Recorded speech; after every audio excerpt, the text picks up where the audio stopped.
And there we go. Hello, Degens. Welcome to Degenerate Takes 3M Open Best Bets and Picks. I, of course, am the Brofect1 AJ, and joining me, as always, is the man with the numbers, the sportsbook whisperer, college basketball guru, daddy of the diamond. We got to come up one for golf, but he's here, Mr. Noah Engelbrecht's in the Money Train. How the hell you doing today, bud? Hey, I'm doing great. Excited for this weekend. As I stated, if you watched our video yesterday or a couple days ago as well, I will be at the 3M Open here. Lit. Straight out of Blaine, Minnesota. And yeah, I might have a little bit of live coverage for you guys while I'm there. So that would be epic. Follow us on our social medias. Don't know if that'll be on TikTok, Instagram, Twitter, whatever. But I'm sure I'll be covering something live. Hey, please do. That would be awesome content. Love to see it out there in the greens out there in Minnesota. That would be epic. But Noah, before we get too deep into the 3M Open and everything, we got to bring the mood down a little bit. We got to talk about, the new kid on the block, the bully, the big guy, the rich snob. We got to talk about Live Golf and the couple of the moves they are making. As I reported, I think it was yesterday or the day before, David Feherty is going to announce for the Live Tour after spending so many years with the PGA as a sideline reporter and in the booth having his own show. But he is making the move to Live.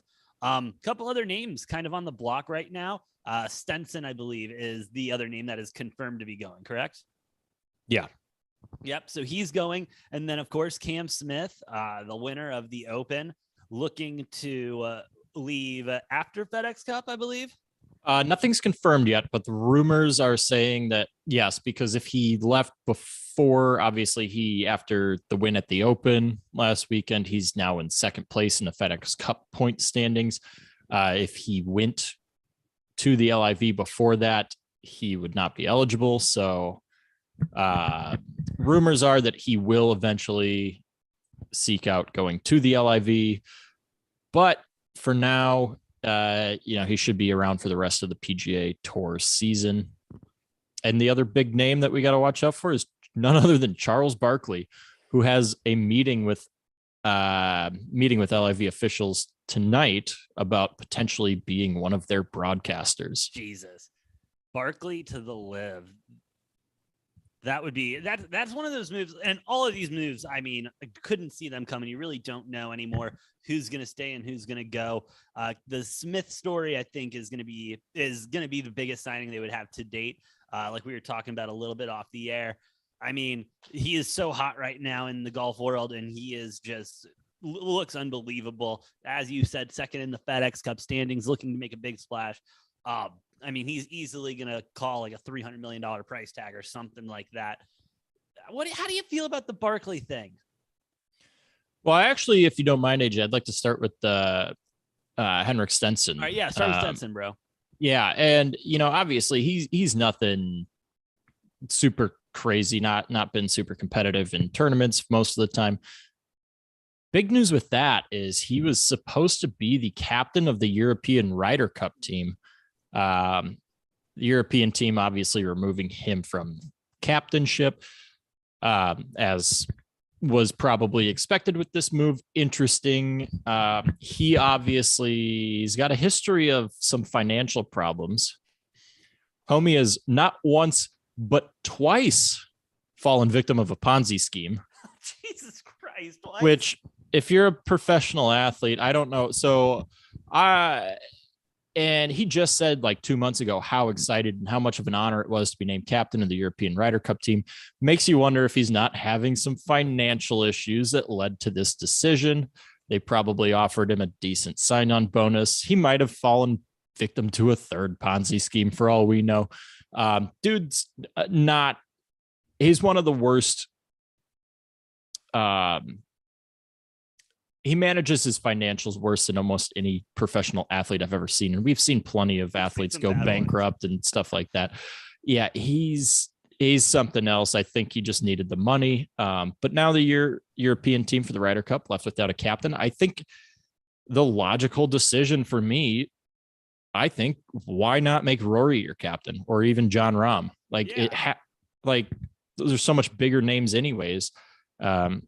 whether or not they want to play. You could make Rory and Jon Rahm co-captains for all I care.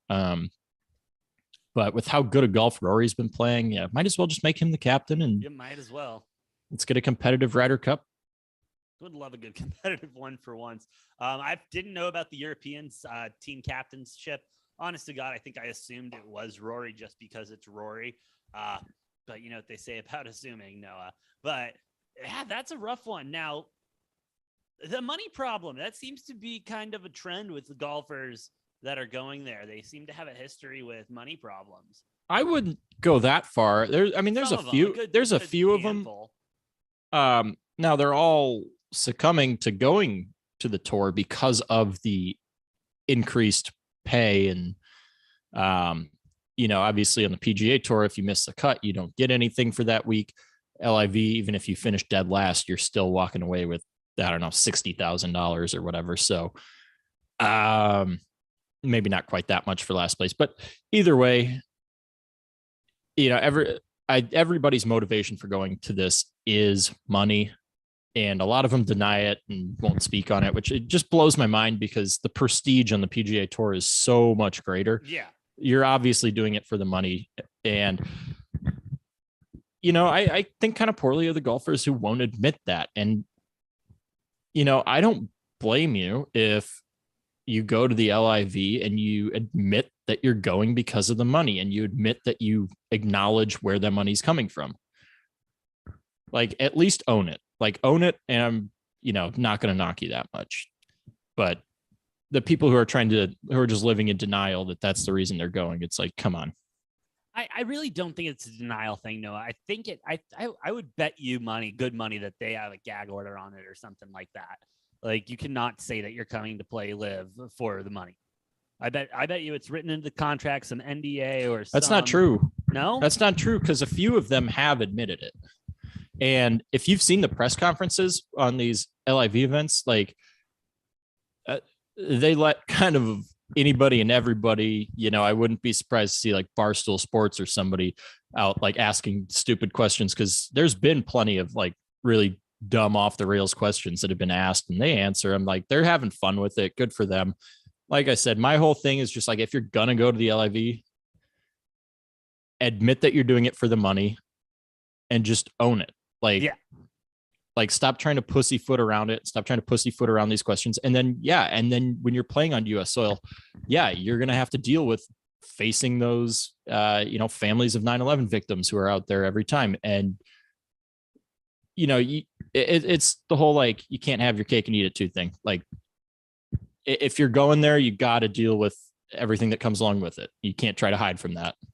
Yeah, nope. I'm with you, Noah. It's a rough situation to be in. We will obviously keep an eye on that. If they do ever come to TPC, I promise you I will be boots on the ground waiting to ask Phil Mickelson his lock of the night. But with that being said, Noah, I think we got to talk about our locks for the weekend. We got the 3M Open starting. Nice 4:30 tee time in the morning for here in Arizona. So that's got to be 6-7 o'clock your time? Yeah, 6:30, bright and early. I can tell you I will not be there that early. I'm shooting for a little bit later in the morning. Not a whole lot of, there's like one or two early groups that I'm interested in, but I'm not waking up at 5:30 to get out to, Blaine and watch everything. That's just going to kill me for the rest of the day. So now, boots on the ground, since you're there, before we get into the picks, I got to know, what's the weather looking like right now? What's it looking like this weekend? Are we dealing with a lot of wind, or is it going to be I can't imagine what nice weather in Minnesota really is. So if you could just enlighten me on if it's going to be, if in Minnesota terms, a good time. We're in a little bit of a heat wave, which for Minnesota means usually upper 80s, low 90s, maybe mid 90s. So it looks like Thursday, actually the humidity is going to drop. So Thursday, high of 87, only about 35% humidity is what the forecast says right now. 14 mile an hour winds, which is manageable, not great, but not bad. Friday, humidity still, not too high, only at 40, but high of 93 on Friday. only 10-mile-an-hour winds projected. Saturday is supposed to be rainy and like mid 80s. And then Sunday's looking like 82 for a high, pretty humid, low wind. So a little bit of variation throughout the week with the weather. If that holds up, obviously the Open last weekend was the weather forecast a day out was way different than the weather actually ended up being. So we'll see. We'll play that on a day by day basis. See what happens. Will obviously be something that you gotta stick to, especially when you're live betting golf. Know what conditions you're getting into in day 3 and 4. But Noah, let's go ahead and start from the bottom up to make the cut. Noah, do you have any picks to make the cut? I didn't take anybody to make the cut. Obviously, not a super strong field with this one. There are now, you have some events that are just weak field through and through. There are a couple big name draws playing here, so there are a few pretty heavy favorites, including the likes of Hideki Matsuyama, Tony Finau, Sung Jae Im, and then Jason Day, Ricky Fowler. You got a small handful of big names in with kind of the other. I don't want to call them scrubs, but the guys who usually aren't at the top of your leaderboard. Yeah, fair enough. And that's why I think in tournaments like this, especially, it's okay to take some shots in the dark. And so I do have one person to make the cut solely off of name and the fact that out of 372 tournaments, he's made the cut 173 times, which, as you and I both know, is just a little bit over 50%. So AJ, that's like 40%. No. Out of 372? 170 out of 370? Yeah, that's like 40%. That's 50-ish. It's like 40. What are you talking about? No, that's a lot of golf events too. We talking about an old guy here? Oh yeah, he is. He's older. Oops, I can't. Yeah, do math. That's like 40% ish. No shot, dude. I didn't do math that bad in high school and college. Shit, 46%. But anyway, yeah, that's a good number. I'll still take that. That's a little below 50%, but that's why he's plus 30,000 to make the cut. And of course, I'm talking about DA points. How old is DA? You said plus 30,000, right? Yes, sir. So that's 300 to 1 to make the cut. You betcha.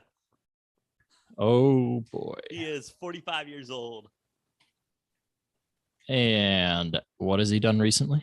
Absolutely nothing. I think his best finish was a couple weeks ago. He tied for like 66 or something like that. Okay. No, he shot 1 under at the last one. My bad. I was looking at the wrong one at the Barbasol Championship. Okay. He was cut from the Barracuda Championship, but that's Barracuda. So what is he on cuts this season? I mean, I didn't really dive that deep into it. He's got a dope name, and we're just going to ride with dot points, okay? Well, so for reference, he got cut at the Barbasol, got cut at the John Deere Classic, cut at the RBC Canadian Open. Yeah. Tied for 67 at the Mexico Championship. Okay. Which had actually some halfway decent golfers in it. Let's see. So he's been playing a lot of interesting events, like the Puerto Rico Open. He made the cut, tied 55. You bet. Cut from the AT&T Pebble Beach Pro-Am. Tied 67 at 3 over par at the Bermuda Championship. And then got cut from the 3M Open last year, which are his last 10. So he's only participated, it looks like, in 10 events in the last calendar year and gotten cut from about 7 of them. So, hey, you know what? I was going to say, you know what, AJ, at 300 to 1 odds, I don't absolutely hate it. Team right on the points. We love it. We love it. Shout out points. Go ahead and make us some money this weekend to start us off. I do not have any in the top 20. Noah, do you have any in top 20? Yes, I do. And see a little bit of a theme with some repeated names here as we work up. I've got 5 golfers that I'm taking top 20 bets on. Okay. Who are you looking at? So start with Hideki Matsuyama at -110. I think there's hardly any chance that Hideki finishes outside of the top 20 on this. Yeah, so I will take the -110. I love that. Next up, I got Sahith Theegala plus 130. My boy, Ju Young, also known as Thomas the Train Kim, plus 140 for him. I like JT Poston at plus 180 to finish top 20. And then I've got Tom Hoge at plus 350 to finish top 20, which kind of blows my mind. Hey, I'm going to jump on the Hoagie train with you there. Is it Hoge or Hoagie? I think it's, I don't know. I kind of like Hoagie. I don't know the pronunciation, but interesting to see a guy. Obviously, he's played more events than anybody. He's played more events than anybody in the top. I don't know, like 50, 70, 100 golfers this year. So he's an every week player, but he is sitting 17th in the FedEx Cup standings with respectable. A win this week. A win this week would sneak him into the top 10. Oh, easily. Which is funny. He has one win on the season, 4 top 10 finishes, but a win this week would sneak him into the top 10 here, would put him right at number 9 ahead of Will Zalatoris and Matthew Fitzpatrick. Well, good luck this weekend, Hoagie. We hope you do it. Noah, go into the top 10. That's where I got Matsuyama actually at plus 550. Liked how he played in the Open and the U.S. Open. He's been playing what? 550? Yeah. Are you sure that's not to win? Fucking better not be. That's why I took it. Because I'm seeing him at plus 175 for top 10. It might be 175, and I totally miswrote it. 550 sounds like to win because him and Tony Finau should be the 2 favorites for this one. Definitely what it is. My bad, Noah. But still like him to top 10. I don't think he's going to win the whole thing, but I do like the way he's been playing. I think it's definitely enough, especially in this field, to secure him a top 10. Yeah, I mean, that's a big thing. Like Matsuyama, he's sitting at 8 right now in the FedEx Cup standings. With a win, would jump up to 6th. Would be right on the heels of Rory McIlroy and Xander Schauffele. I mean, Matsuyama, he's the only top 15 golfer playing this week. One of 3 in the top 20. Hoge and Sungjae Im also in the top 20. But a chance for him to move up from 8th to 6th. He's definitely the best golfer in this field. And I'm also that's a bet I have as well. AJ, do you have any other top 10 bets? Nope, that's my only one. All right. Well, like I said, continuing the theme, I have Theegala and Ju Young Kim also finishing top 10. Theegala plus 250, Kim plus 300 to finish top 10. And my other top 10 bet is Tony Finau. Ooh, love it. Yeah, Tony Finau, a top 20 golfer in the world, I believe. Well, let's see. I actually have it. No, I don't have it pulled up anymore. Oh, no, here we go. Yeah, so bear with me 1 second here. You know what? I will bear with you as long as it needs.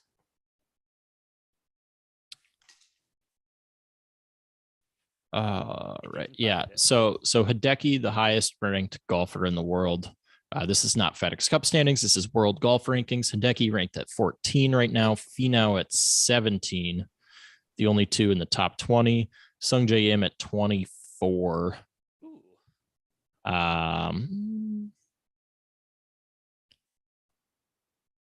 And then, yeah, and then Ju Young Kim is looks like the fourth best rated golfer in the world who's participating at this. He's ranked at number 40 in the world right now. Been climbing those rankings real fast though, which is part of why I love him. Yeah. He's been playing hot. But there you have it. We have 4 top 40 golfers in the world playing in this event. Not bad at all for him. But with that, Noah, do you have any in the top 5? AJ, I didn't actually take any top 5s on this one, but I do have an outright winner.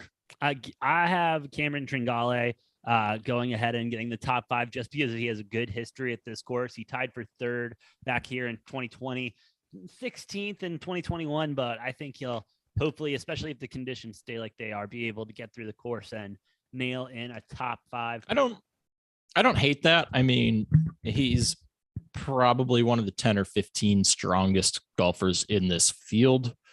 So if he plays slightly better than his average, I could see him getting top 5. If he plays his average, I think he gets top 20, but not quite top 5. If he plays below average, then, anything can happen. But fun little nugget about Tringale.